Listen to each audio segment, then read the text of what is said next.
Para entender como a gente pensa a arte hoje em dia, é interessante a gente fazer uma reflexão sobre os conceitos preliminares entre a filosofia e a arte.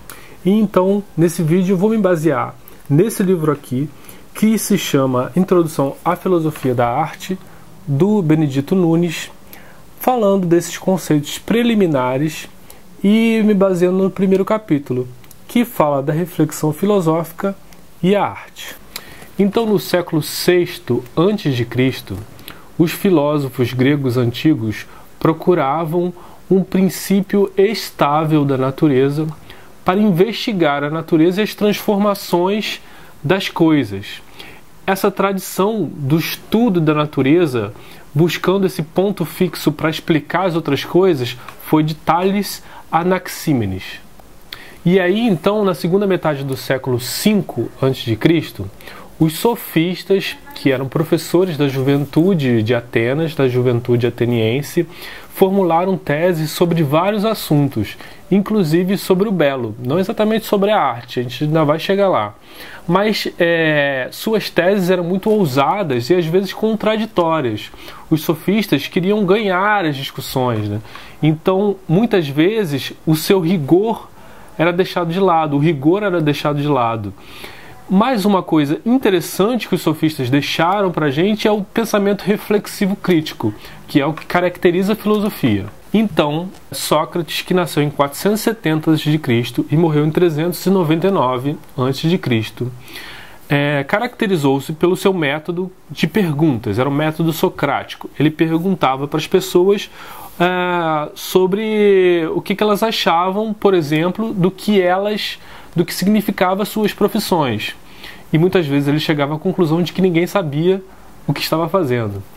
Mas um dia Sócrates pergunta para o pintor Parrásio, o que ele achava que era pintura.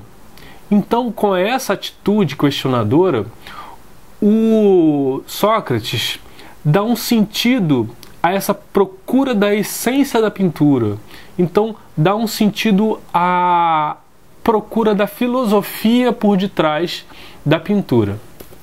E então a gente chega numa figura essencial para a gente entender como é o nosso pensamento em relação à arte hoje em dia, que é Platão.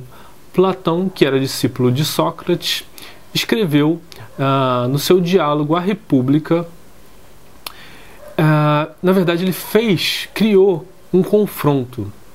E esse confronto se dava entre a arte e a realidade. A arte, para Platão, então, é ilusória, é supérflua, perto, por exemplo, dos objetivos da ciência. E isso a gente carrega até hoje, né? A subjetividade da arte não é tão importante quanto a objetividade da ciência. Essa é uma ideia platônica. Mas, mesmo com essa sendo um certo antagonismo, um antagonista às artes, o Platão insere um problema filosófico nas artes, porque antes você podia ter apenas a fruição de ver uma pintura, uma escultura, ouvir uma poesia, uma música, mas agora você tinha que pensar sobre o valor racional daquele trabalho. Então ele insere uma problemática filosófica nas artes. Então a gente pode ver que o Platão não tinha uma ideia assim muito positiva da arte. Mas no século IV, Aristóteles, que era o seu discípulo de suas ideias, ele escreve algo que a gente pode chamar de primeira teoria da arte, que é a poética de Aristóteles. A poética versa sobre a poesia e como que a poesia pode ser teorizada. Entre o século II a.C. e o século III depois de Cristo, esse pensamento filosófico grego vai decaindo.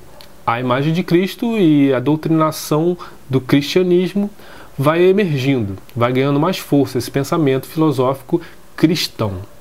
Então, a gente chega até a figura de Plotino. Antes, os discípulos de Aristóteles escreveram algumas coisas sobre arte e os estoicos e os epicúreos também, mas esses estudos se perderam.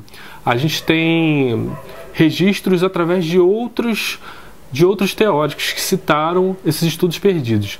Porém, a figura de Plotino é que muda um pouco essa perspectiva. Plotino, que nasce em 204, já depois de Cristo, e morre em 270 depois de Cristo, ele concede uma importância metafísica e espiritual à arte, diferentemente dos cristãos que viam a arte como um objeto mundano, estranho às questões espirituais. E aí então o desinteresse pela arte aumenta, mas um certo resgate das ideias platônicas emerge, e as ideias platônicas ligadas à ideia de beleza. Então, Dionísio Areopagita, no século V, já no século V depois de Cristo, alia a ideia de beleza à ideia de Deus. Deus está ligado à beleza. Então, retomando essa ideia platônica de que há uma beleza superior do mundo das ideias e que a gente precisa buscar. Então, nessa breve progressão histórica, a gente chega até São Tomás de Aquino na Idade Média.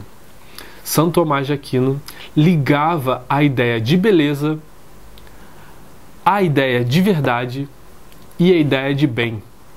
Eram três aspectos fundamentais do ser humano que estava ligado ao divino. Então, quem era sensível, quem tinha sensibilidade, os olhos do espírito eram sensíveis à beleza das coisas. Então, a ideia de beleza e sensibilidade está muito ligada na teoria de São Tomás de Aquino. Então, para São Tomás de Aquino, a beleza, e é importante a gente lembrar que não está falando de arte ainda, mas de beleza, que é um dos aspectos da arte, que lida com a beleza, né? Ela é a verdade divina para São Tomás de Aquino, e o brilho da verdade divina nas coisas. As coisas belas são divinas. E então a gente chega no Renascimento, onde a vocação do belo e a vocação da arte estão finalmente se aproximando. No Renascimento tem-se a noção de que a beleza está na natureza, a beleza natural. Então essa expressão da beleza natural, né, que a gente carrega hoje, né? E o artista seria aquele que busca captar essa beleza natural para a sua produção artística, para utilizar na sua produção artística. Então o artista, de certa forma, está sujeito à beleza da natureza. Ele é sujeito a essa beleza natural. Então a gente chega no século XVIII. E no século XVIII admite-se então que a beleza está esparsa nas coisas. A beleza não está em todo lugar. E cabe ao artista procurar essas marcas universais do belo nas coisas. E é aí que a gente chega na ideia de estética. Baumgarten cria a disciplina filosófica estética. A estética é a ciência que trata do belo e da arte, não só exatamente de um, nem só exatamente de outro. Essas noções preliminares filosóficas a partir da ideia de arte servem para levar aquela nossa pergunta recorrente, né? O que é arte? Parece que a gente quer uma resposta simples, rápida e fácil, né? E eficiente. E ela não vem desse jeito.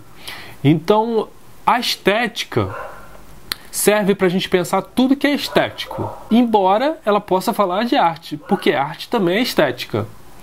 Então, essa disciplina depois levou à disciplina filosofia da arte, que é aquela que se debruça especialmente sobre arte. Então, é o que eu vou falar nos outros vídeos. Então, esse é para ter uma noção preliminar de como o problema filosófico da arte se junta ao problema filosófico da beleza, da apreciação, da praticidade, da subjetividade e como que a gente pode se desenvolver a partir daí. Então, esse vídeo é para a gente introduzir, assim, de forma breve, né, a problemática da arte. A problemática filosófica da arte.